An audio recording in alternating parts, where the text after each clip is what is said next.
lost place.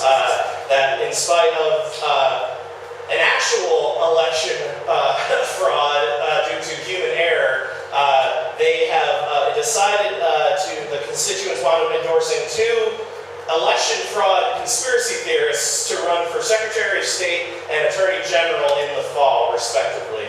Now, much to the horror of most, but especially the 2 moderate Republicans who thought that their endorsements were a shoo-in. So they are now conceding, not conceding that they actually lost, because of course they are. That's what Republicans do, not admitting when they lose states now. In fact, it's so bad that longtime Michigan Republican State Committee member Tony Don has stepped down from his position on the committee, saying that his party is turning Michigan elections into a test of who is most cravenly loyal to Donald Trump. This is from the guy who has been trying to worm his way into the map redistricting process on behalf of the conservative partisan interest groups. So when he says stuff like, far too many Republican leaders have decided that encouraging his delusional lies, and even worse, cynically appeasing him despite knowing that they are lies, is the easiest path to ensuring their continued hold on power, general election consequences be damned. That's saying something. That's a mouthful. Yeah, and look, we're calling it. Michigan is now basically Florida with worse weather. Yep. So bring on the north with us. Yeah, bring them out. Yeah, there we go. Salt it up, guys. And you might be wondering, just exactly how batshit crazy are these 2 Republican candidates? Hey, Josie, how batshit crazy are these 2 Republican candidates? Thank you for asking, Sean. Because Christina Caramo, the Republican-endorsed candidate for Michigan Secretary of State, went on a tear in her speech about how Beyonce, Cardi B, and Ariana Grande are tools of Satan. Which, even if that were true, it does absolutely nothing for the people for the state of Michigan. It's not even like Caramo could refuse to issue them their driver's license. And if she could, those 3 goddesses would make a hell of a song about it. Songs about driver's licenses are hot right now. Now, while we're talking about local elections, a friendly reminder that tomorrow is the general special election day for anyone in the 74th district to vote against Robert Just Lie Back and Enjoy It Reagan. You can guess what he was talking about there. So if you aren't sure if you qualify, check and see if you have a sample ballot on the Michigan SOS website. Or just, if you find yourself wondering, does 131 suck all the time? Well, then probably you might want to check and see if you have an election. Might be worth a check. But anyway, moving on. Sad news for somebody, I suppose. The Deltaplex announced last week that it is permanently closing its doors at the end of July of this year. Sad year.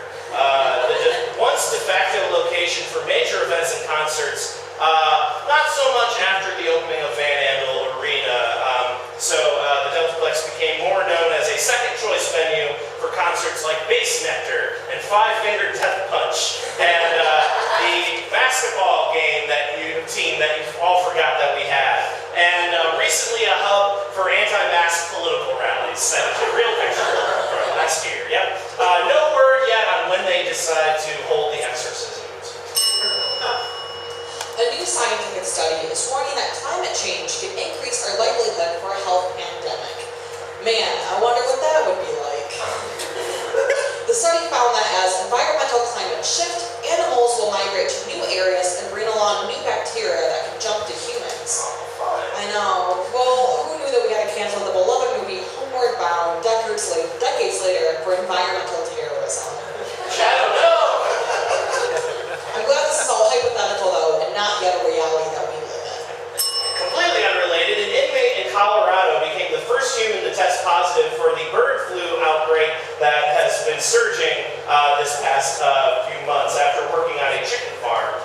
He has safely recovered, however, only suffering minor symptoms, but he has retained his newfound love of eating seeds and corn.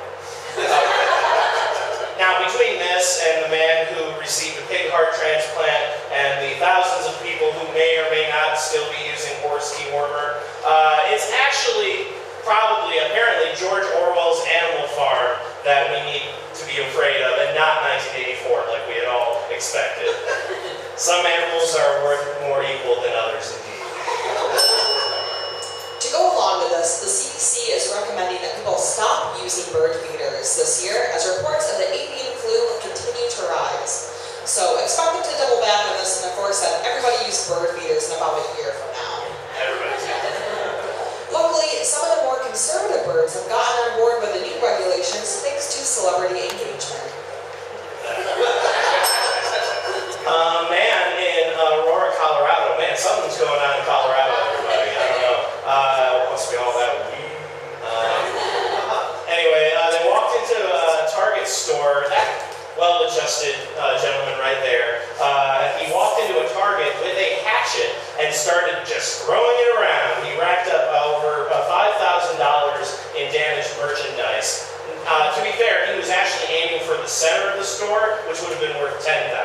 So, but now, he saw a store named Target, and he had a hatchet. What did you expect him to do, right? I mean, ironically, if he had gone to Walmart, it would have only been $2,000 in damage, probably. Talk about slashing prices. But police are on the search for one of his accomplices, and they've sent this picture there around. Yep. No juggalos in the house? Okay, fair enough. Woo-woo. Thank you. If only a business existed specifically for this type of behavior. Man, if only we did. Yeah. Now, Target officials are deciding whether they need to amp up their security and if their approach should be rather with bigger, redder balls or a meaner-looking dog. Or maybe they just decide to just bury the hatchet. Sorry. As everyone's mom would say it, bury the hatchet. It's a Target. Yeah, thank you.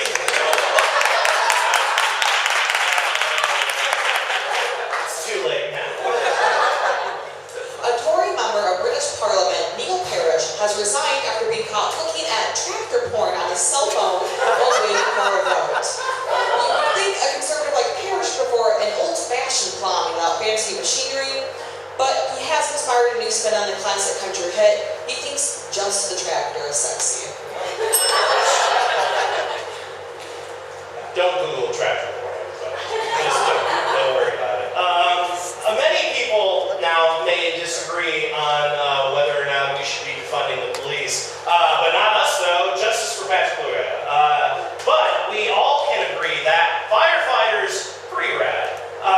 Yeah. If we're being honest, it's really just 1/3 of the 911 trifecta that's a problem. So maybe we should just change it to 611.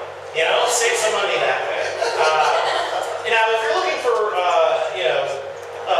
new career, the GR Fire Department has been having trouble gaining volunteers and have been searching for new recruits. So they have extended several events through the end of July. So if you ever heard the phrase, if it's too hot, stay out of the kitchen, and thought, no, I'm going to go in that kitchen, you might want to be a volunteer fireman. And if you've been working on your pole technique, you might want to be a volunteer fireman. If you want to earn calendar residuals and play with Dalmatians, you might want to be a volunteer fireman. If you want to look in the trees for pussycats, you might want to be a volunteer fireman. If you want access to free axes and you're not that man from Colorado, you might want to be a volunteer fireman. If the thought of hanging out in overalls and a bunch of sweaty men get you hot and bothered, you might want to be a volunteer fireman. If you are at least 18 years old, have a valid driver's license, at least 20/30 corrected vision, 20/100 for uncorrected village, no felony convictions, and are able to move and manipulate objects in any environment, you might want to be a volunteer fireman.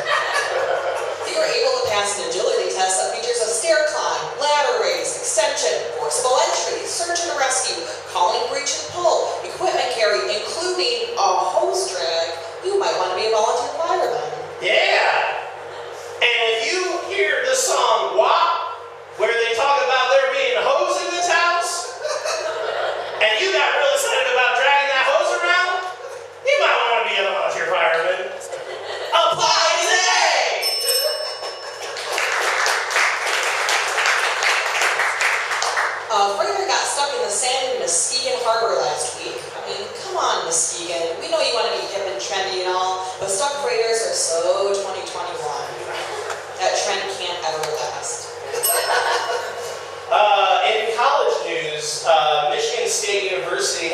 extended its policy of allowing ACT and SAT scores to be voluntary submissions for freshman applications. It's optional through at least 2026. This pilot program, which began in 2020 amidst the beginning of the pandemic, aims to remove barriers and provide additional access to higher education, which is a good thing because, let's be honest, most MSU students thought ACT and SAT were just new frats anyways. A rare astronomical sighting occurred this past weekend that we all missed because we made the rain gods angry. Oh my goodness. Rain gods angry for some unknown reason. But for those who were in the gods' good graces, they could have witnessed Jupiter and Venus almost touch in the night sky before drifting apart again. The planets had to keep their distances due to the current COVID restrictions still in place, but no worries as they'll get another shot at it again in 17 years. Plenty of time for us to make amends and sacrificial rites to the sky gods. Yeah!